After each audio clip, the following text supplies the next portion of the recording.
Muito bem, pessoal. Nessa semana, nós teremos aí o início da fase de mata-mata no basquete das Olimpíadas. Na real, não é nem mata-mata, é só mata, né? É um jogo e acabou. Ganhou, passou, perdeu um abraço, né? Perdeu um abraço. Então, começa a fase eliminatória e esse formato de competição, de jogo único e tal, ele é um formato que costuma render algumas coisinhas engraçadas, né? Costuma render aí algumas surpresinhas. Vira e mexe, temos uma zebrinha pintando. E aí, me aproveitando deste momento de início de mata no basquete olímpico, eu decidi trazer para esse vídeo as 3 maiores surpresas da história do basquete nas Olimpíadas. E, obviamente, é na minha opinião. Você pode ter uma opinião diferente, você pode achar que um outro jogo foi mais surpreendente do que algum dos que eu coloquei aqui. Mas, para mim, essas três partidas, esses 3 resultados foram os mais surpreendentes na história do basquete olímpico. E é óbvio que os 3 resultados serão 3 derrotas dos Estados Unidos, porque não tem como, gente. Os Estados Unidos sempre entram como favoritos no basquete olímpico, e aí, sempre que eles perdem, é uma surpresa. Então, os 3 jogos que eu coloquei aqui são 3 jogos onde a seleção dos Estados Unidos foi derrotada. Então, já. Pô, vai ter derrota da Espanha, vai ter derrota da Itália, do Brasil. Não, não vai. Não vai ter. São 3 derrotas dos Estados Unidos e não é nada contra os Estados Unidos também. É porque é aquilo, gente. Os caras são favoritos. Se eles perdem, é surpresa.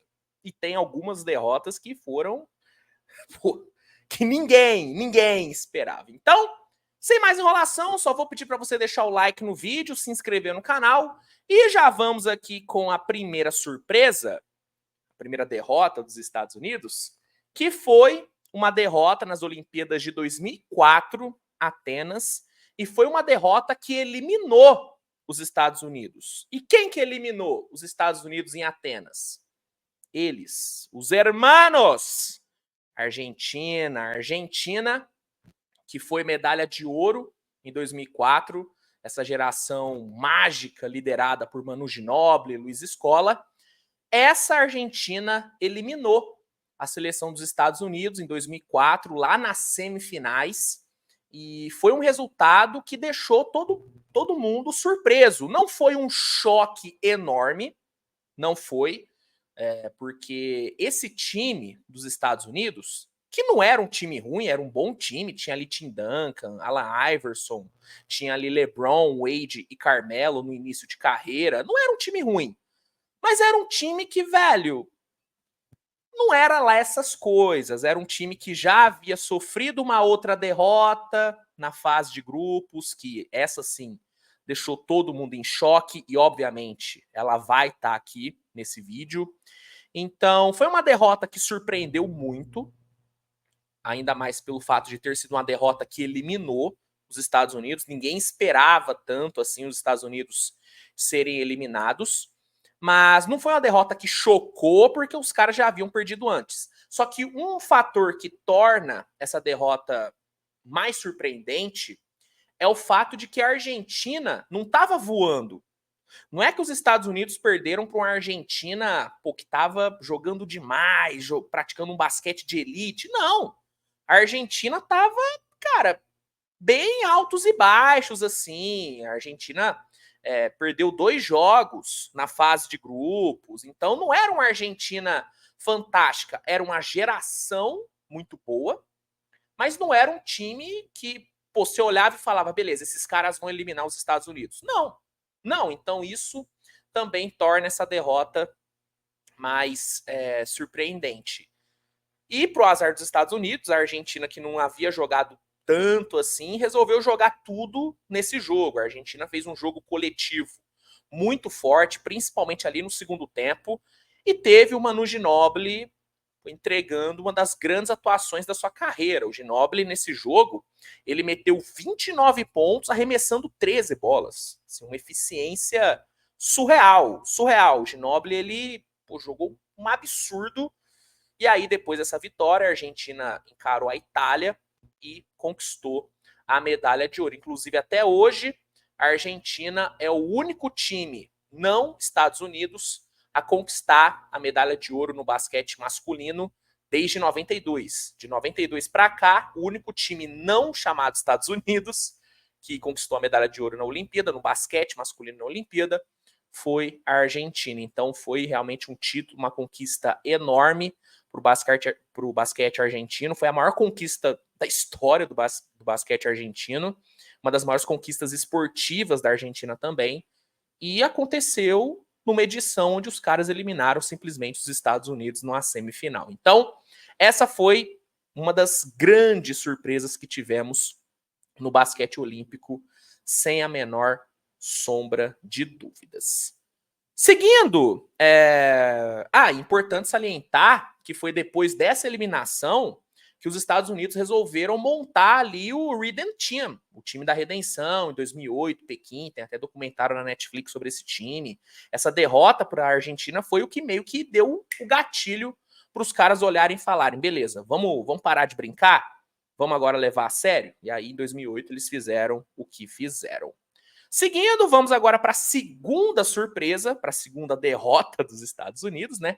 Que foi lá em 1988 para a poderosa, na época, União Soviética. Essa foi a última Olimpíada antes dos Estados Unidos liberarem os jogadores da NBA a jogarem pela seleção. E um dos grandes motivos que fizeram os Estados Unidos tomarem essa decisão foi essa derrota para a União Soviética. Os Estados Unidos, eles, diferente de 2004, eles estavam voando nessa Olimpíada. Voando, cara. Os caras chegaram nas semifinais vencendo seus adversários por uma média de 37 pontos.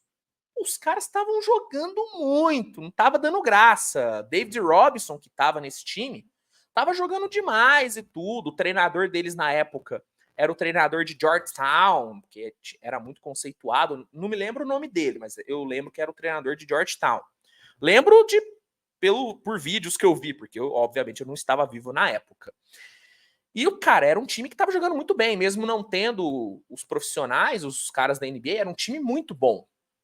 Só que eles encararam na semifinal um ótimo time da União Soviética que tinha ali como seu grande nome a lenda Arvydas Sabonis. E aí não deu para os Estados Unidos. Né? Os soviéticos venceram por 82-76 e na sequência venceram a Iugoslávia na final e conquistaram a medalha de ouro. E essa derrota, como eu disse, juntamente ali da derrota no Pan-Americano de 87 em Indianápolis para o nosso Brasil, o Oscar Schmidt chutando a bunda dos caras na casa deles, essa derrota para a União Soviética e a derrota no Pan-Americano em Indianápolis para o Brasil foram o gatilho ali para a seleção dos Estados Unidos mudar ali a regra de convocação e liberar os jogadores da NBA a defenderem a seleção. E aí, em 92, na Olimpíada seguinte, em Barcelona,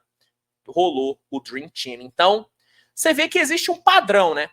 Sempre que os Estados Unidos perdem, eles resolvem apelar. Rolou em 88, rolou em 92, depois do que aconteceu em 88 e 87, rolou em 2008, depois do que rolou em 2004, em 2002 também, porque aquela seleção tinha perdido a Copa do Mundo também. E rolou agora, né? Rolou agora. Os caras perderam, não medalharam na Copa do Mundo e montaram aí os Vingadores aí para a Olimpíada de Paris. Então você vê que existe sempre um padrão. Será que vai rolar surpresa agora? Será, hein? Brasilzão? Acho que não, mas se rolar surpresa, pode esperar um time ainda mais apelão para a próxima Olimpíada, que é em Los Angeles, se não me engano, na casa dos caras. Vamos ver. Enfim, essa foi mais uma grande surpresa. Essa derrota para a União Soviética também surpreendeu pelo momento, pela fase que aquele time estava vivendo. Aquele time estava porrando todo mundo, estava jogando muito. Então, foi uma derrota surpreendente. E aí, para fechar, falar sobre aquela outra derrota que eu falei que os americanos sofreram em Atenas, que foi uma derrota mais chocante do que a derrota para a Argentina, que foi uma derrota na abertura da fase de grupos para simplesmente Porto Rico, cara. Os Estados Unidos perderam para a seleção porto-riquenha na abertura da fase de grupos. Na abertura. E não é que, perdeu. Não, perdeu legal. Os caras tomaram uma surra de 19 pontos da seleção porto-riquenha, que tinha ali como seu grande nome o lendário Carlos Arroyo. Carlos Arroyo era o grande líder daquele time porto-riquenho. E os caras amassaram, bichão. Amassaram, dominaram. E essa derrota, ela expôs esse time americano. Depois dali, a confiança do povo estadunidense caiu muito. Muitas dúvidas foram levantadas depois dessa derrota. Então, essa derrota para Porto Rico ela é vista até hoje como uma das grandes humilhações que o basquete norte-americano sofreu na sua história. Porque, mano, Porto Rico, cara, todo respeito à seleção porto-riquenha, mas assim, não dava para perder para Porto Rico, cara. Não dava. Então, essa derrota, eu não coloquei em ordem, né? Não fiz em ordem aqui esse top 3, mas para mim essa foi a maior surpresa e a maior humilhação da história do basquete americano em Olimpíadas. Para mim foi a maior. Perder para Porto Rico, tendo Iverson, Tim Duncan no time, tendo LeBron, Wade, Carmelo. Mas era um LeBron, Wade, Carmelo começo de carreira. Foda-se, eles estavam lá. Então, para mim, foi uma surpresa surreal e não tem outra palavra para definir essa derrota que não seja humilhação. Foi uma humilhação. Tanto que depois o Reading Team foi montado muito para tentar apagar essa humilhação, mas não apagou. Não apagou. Até hoje é um jogo lembrado por quem gosta de lembrar das derrotas dos Estados Unidos. Pensou numa derrota dos Estados Unidos? Pensou nessa derrota para Porto Rico em Atenas. Então, para fechar aqui esse vídeo, essa para mim foi a maior surpresa da história. Eu coloco essa e depois da Argentina. Mas essa para mim foi a maior surpresa da história do basquete nas Olimpíadas. Tá bom? Então, é isso, gente. Peraí. Aí, agora sim. Concordam com essas 3 surpresas que eu listei? Você colocaria outra? Você acha que uma dessas surpresas não foi tão surpresa assim? Manda aí nos comentários. Se gostou do vídeo, deixa o like, se inscreve no canal. E você acha que nessa edição teremos alguma surpresa? Vocês enxergam alguma grande surpresa acontecendo? Comenta aí que eu também quero saber sua visão sobre isso. Eu acho que não vai rolar nenhuma surpresa. Mas, se você acha que vai rolar alguma, comenta aí. Se gostou, deixa o like, se inscreve no canal, ativa as notificações. E é isso, minha gente. Nos vemos mais tarde com mais conteúdo. Um grande abraço e tchau, tchau.